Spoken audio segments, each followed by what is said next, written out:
আমরা আজকে ক্লাস 12 এর মানব জনন বা হিউম্যান রিপ্রোডাকশন যে চ্যাপ্টারটা পড়তে শুরু করেছিলাম তার আমরা গ্যামেটোজেনেসিস এই পর্যায়টা আগে পড়েছি।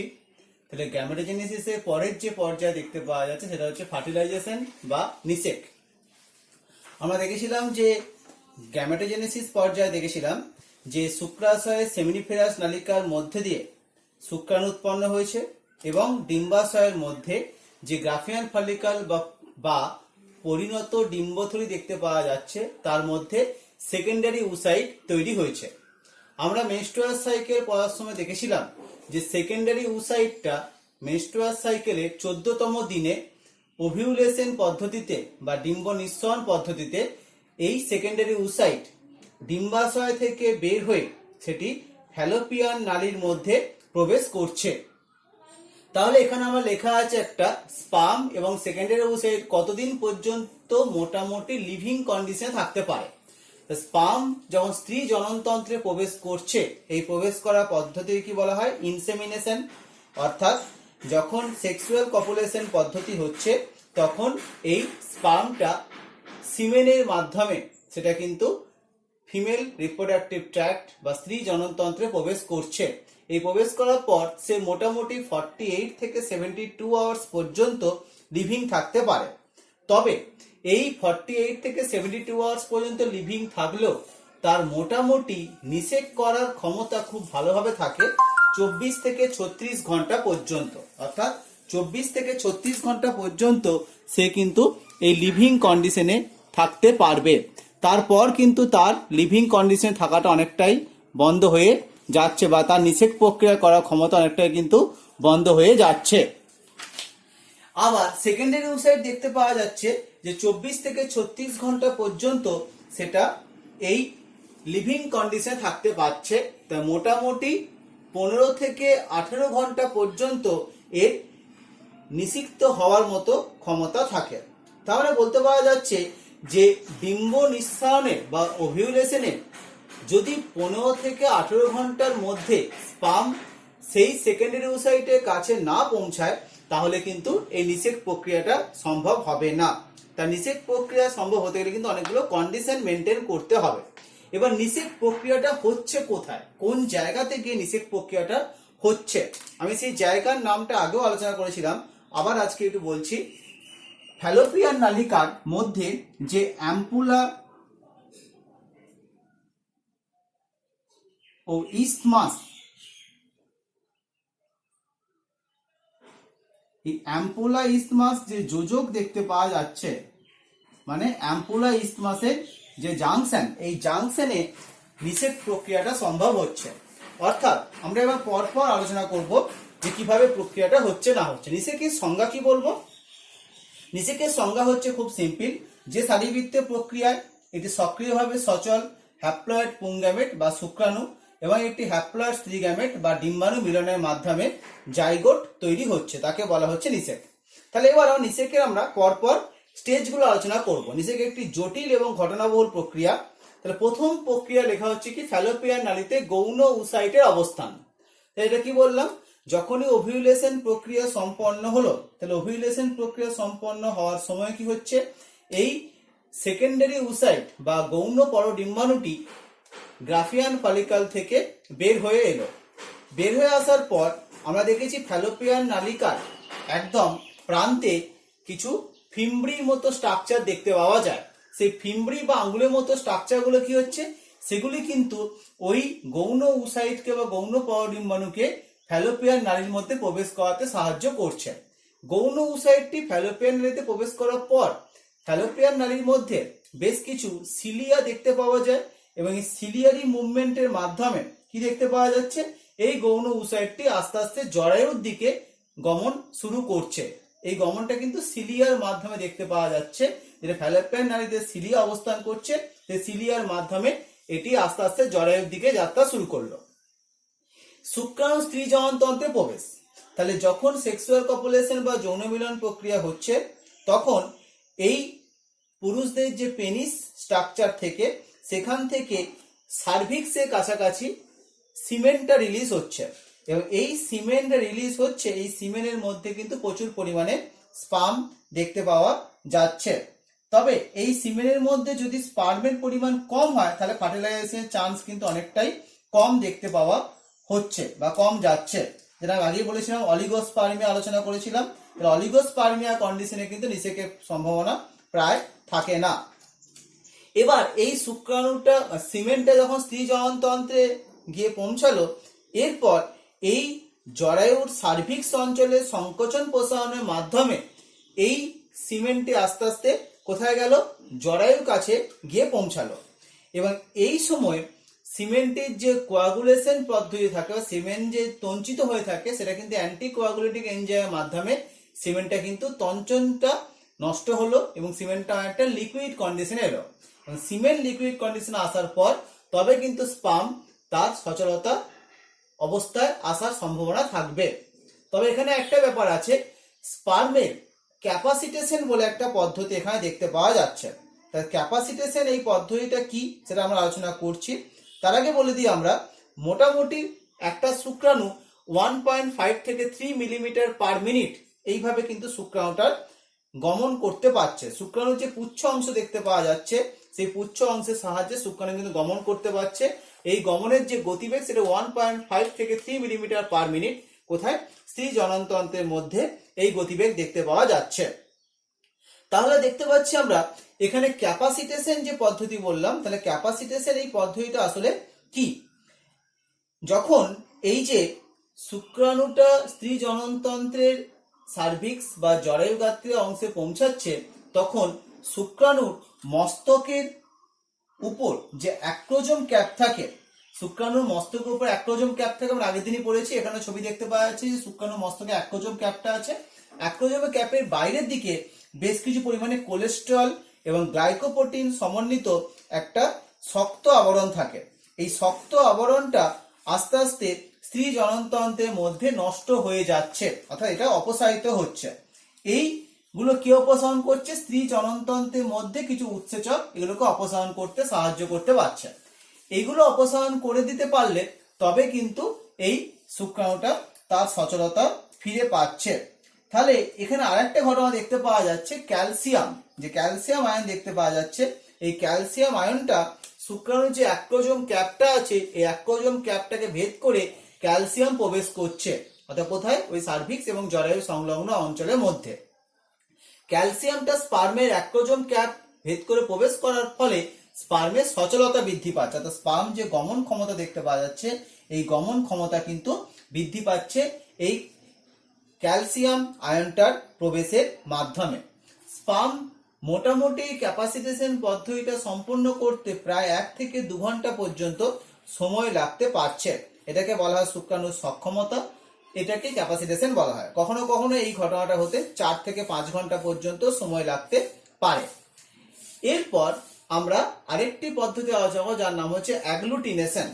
এই অ্যাগ্লুটিনেশন ব্যাপারটা কি বলা হচ্ছে, সঠিক ধরনের স্পার্ম এবং ওভাম কাছাকাছি আসবে কিনা, মানে এই অ্যাগ্লুটিনেশন ব্যাপারটা হিউম্যানের ক্ষেত্রে অতটা পরিমাণ অ্যাপ্লিকেবল নয়, কিন্তু অন্যান্য প্রজাতির ক্ষেত্রে বা অন্যান্য বিভিন্ন ক্ষেত্রে কিন্তু অ্যাগ্লুটিনেশনের ঘটনাটা কিন্তু ইম্পর্টেন্ট। কি বলা হচ্ছে, যে যদি একই প্রজাতির স্পার্ম এবং ওভাম কাছাকাছি না আসে তার নিষেক প্রক্রিয়া কিন্তু সম্ভব হবে না। সেটা কিভাবে কন্ট্রোল হয় সেই ঘটনাটাই হচ্ছে অ্যাগ্লুটিনেশন। তাহলে এখানে দেখতে পাওয়া যাচ্ছে কি, ডিম্বাণু নিশ্চিত ফার্টিলাইজিন বলে একটা যৌগ বা ফার্টিলাইজিন বলে কেমিক্যাল, যেটা গ্লাইকোপ্রোটিন দিয়ে তৈরি এবং বা মিউকোপলিস্যাকারাইড দিয়ে তৈরি, আর শুক্রাণু নিশ্চিত অ্যান্টি ফার্টিলাইজিন যেটা অ্যাসিডিক অ্যামাইনো অ্যাসিড দিয়ে তৈরি। তাদের মধ্যে একটা রিয়াকশন হবে এবং এই রিয়াকশনটাই নির্ধারণ করবে যে একই প্রজাতির স্পার্ম ও ওভাম কাছাকাছি এসছে না অন্য কোনো প্রজাতির স্পার্ম ওভাম কাছাকাছি এসছে। তাই সেটা নির্ধারণ করার ব্যাপারটা কি বলা হচ্ছে অ্যাগ্লুটিনেশন। যদি অ্যাগ্লুটিনেশন প্রক্রিয়া দেখতে পাওয়া যায় যে একই প্রজাতির স্পার্ম ও ওভাম কাছাকাছি এসছে তাহলে অ্যাক্রোজম বিক্রিয়া সম্ভব হবে। তাহলে এবার আমরা আসবো অ্যাক্রোজম বিক্রিয়া এই বিষয়টি কি।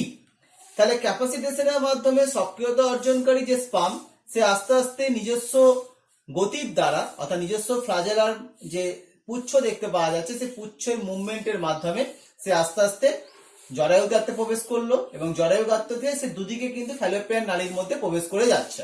কারণ কোন দিকে ওভাম আছে বা কোন দিকে সেকেন্ডারি উসাইট আছে সেটা কিন্তু স্পার্মের পক্ষে জানা সম্ভব নয়, তাই স্পার্ম কিন্তু দুদিকেই প্রবেশ করে যাচ্ছে।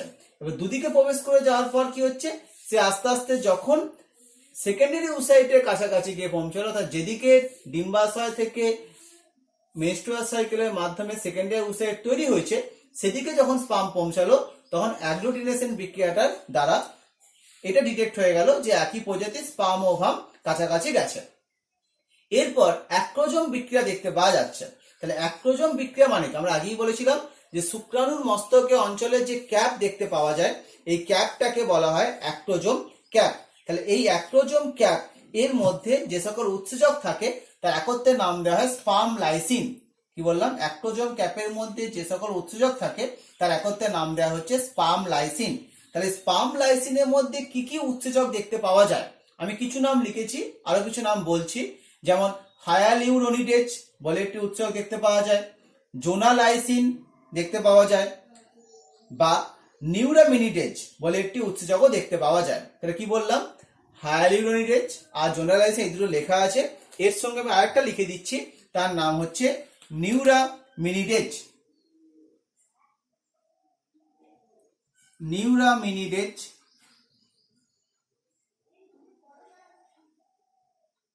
এই তিনটে উৎসেচকের একত্রে কম্বিনেশনকে আমরা বলতে পারি স্পার্ম লাইসিন।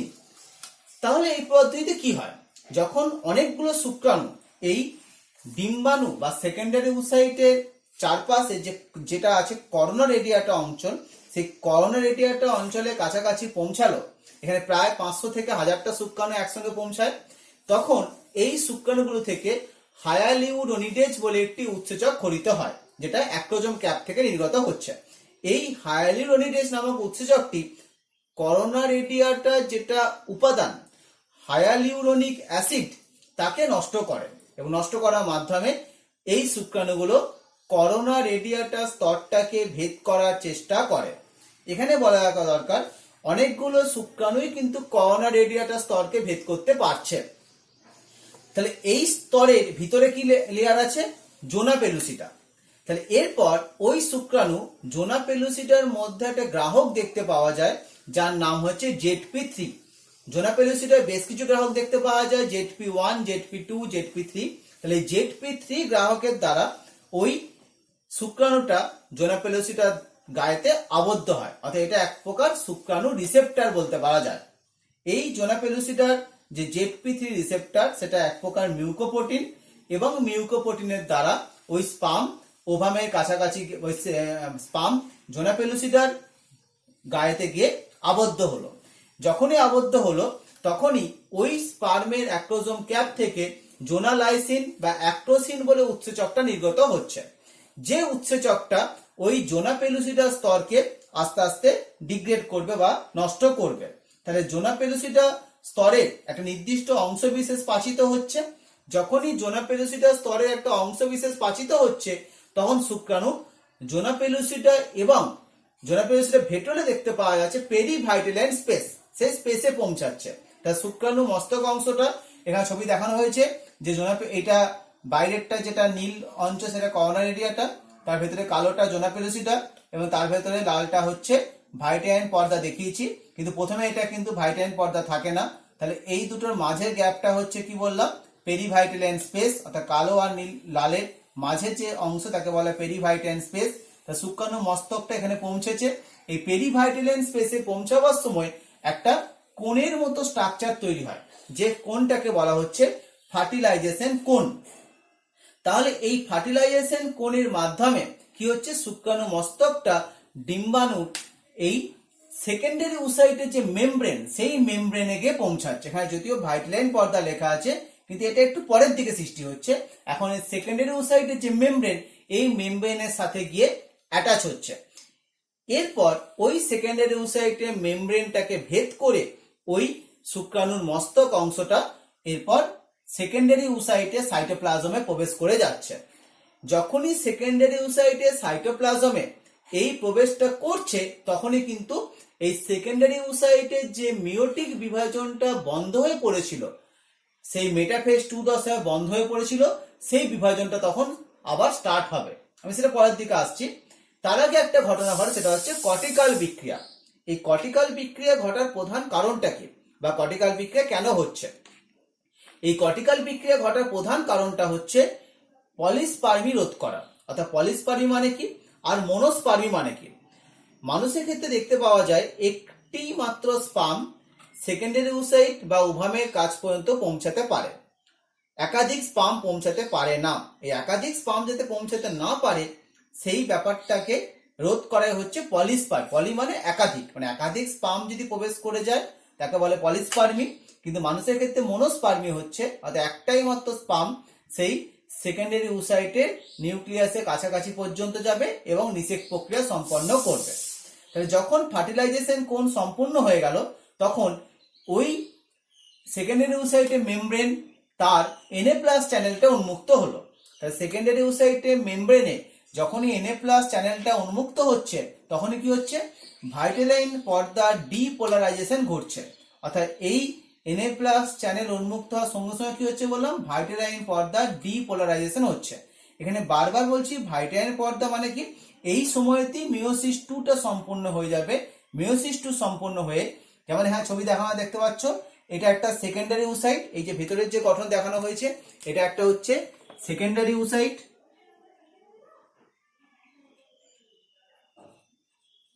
এই সেকেন্ডারি ওসাইটের বাইরে একটা ফার্স্ট পোলার বডি আছে, যেটা মিওসিস 1 বিভাজনে তৈরি হয়েছে। তাই যখনই এই স্পার্ম এই অঞ্চলে প্রবেশ করছে, তখনই দেখা যাচ্ছে এখন এখানে মিওসিস 2 সম্পূর্ণ হয়ে আরেকটা পোলার বডি তৈরি হয়ে গেছে, যেটা লাল আকারে দেখানো হয়েছে, আরেকটা পোলার বডি, এবং তার সঙ্গে সেটা কিন্তু ওভামে পরিণত হয়েছে। যখনই ওভাম হয়ে গেছে, ওভামের বাইরে যে সেল মেমব্রেন তাকেই বলা হচ্ছে ভাইটালাইন মেমব্রেন। তাহলে এখানে কি বললাম, ফার্টিলাইজেশন কোন হওয়ার সঙ্গে সঙ্গে Na+ চ্যানেল উন্মুক্ত হচ্ছে, ভাইটালাইন পর্দার ডিপোলারাইজেশন হচ্ছে, এবং এই ভাইটালাইন পর্দার ডিপোলারাইজেশনের মাধ্যমে আর কোনো শুক্রাণুকে সে কিন্তু ভাইটালাইন পর্দা ভেদ করে প্রবেশ করতে দেবে না। তাহলে এই ব্যাপারটাকে বলা হচ্ছে ফার্স্ট পলিস্পার্মি ব্লক। অর্থাৎ যেহেতু এই ব্যাপারটা খুব দ্রুত হচ্ছে, তাই নাম দেওয়া হচ্ছে ফার্স্ট পলিস্পার্মি ব্লক, কথাটা আমরা বলতে পারছি। এরপর কি হচ্ছে, এরপর ক্যালসিয়াম আয়ন, যেটা ক্যালসিয়াম আয়নটা গৌণ ওসাইটের সাইটোপ্লাজমে প্রবেশ করছে, অর্থাৎ এই সাইটোপ্লাজমের মধ্যে প্রবেশটা করছে। যখন এই ক্যালসিয়াম আয়নটা গৌণ ওসাইটের সাইটোপ্লাজমে প্রবেশটা করছে, তখনই এর ভেতরে যে নীল নীল গঠনগুলো দেখতে পাওয়া যাচ্ছে, এর নাম হচ্ছে কর্টিক্যাল গ্র্যানিউলস, বা যাকে বলা হচ্ছে কর্টিক্যাল দানা। এই কর্টিক্যাল গ্র্যানিউলস যেটা লেখা আছে, সেটা কি, সেটা প্রোটিন এবং মিউকোপলিস্যাকারাইডের মিশ্রণ। এই কর্টিক্যাল গ্র্যানিউলস গুলো এই সেকেন্ডারি ওসাইটের মেমব্রেন বা ভাইটালাইন মেমব্রেন ভেদ করে বাইরের দিকে পেরিভাইটালাইন স্তরে আসছে। পেরিভাইটালাইন স্তরে আসার পর সেটা কি করবে, এই পেরিভাইটালাইন স্তরে আসার পর সেটা কিন্তু ওই ভাইটালাইন পর্দার সাথে যুক্ত হয়ে সেটা কিন্তু নিষেক পর্দা গঠন করবে, যাকে বলা হয় নিষেক পর্দা বা ফার্টিলাইজেশন মেমব্রেন। এই নিষেক পর্দা যখন গঠন করে দিল, তখন কি হলো, তখন কিন্তু আর কোনো স্পার্ম ওই ভাইটালাইন পর্দা ভেদ করে কিন্তু আর ভেতরের দিকে আসতে পারবে না। তাহলে কি বললাম, জোনা পেলুসিডা লেয়ারটাও কিন্তু এই নিষেক পর্দার সময় অ্যাকচুয়ালি ভাইটালাইন পর্দা প্লাস জোনা পেলুসিডা এই সবটা অঞ্চল ঘিরে একটা টাফ আবরণ তৈরি হয়ে যায়, যে টাফ আবরণটাকে ভেদ করে কিন্তু আর কোনো স্পার্ম এই স্তরগুলো ভেদ করে সাইটোপ্লাজমে প্রবেশ করতে পারছে না। তাহলে এই ব্যাপারটা একটু স্লো হচ্ছে, তাই বলা হচ্ছে স্লো ব্লক পলিস্পার্মি। তাহলে এই ফার্স্ট ব্লক এবং স্লো ব্লকের মাধ্যমে আলটিমেট কিন্তু পলিস্পার্মি প্রক্রিয়াটাকে বন্ধ করা হচ্ছে। তাহলে এরপর কি হবে, এরপর দেখতে পাওয়া যাচ্ছে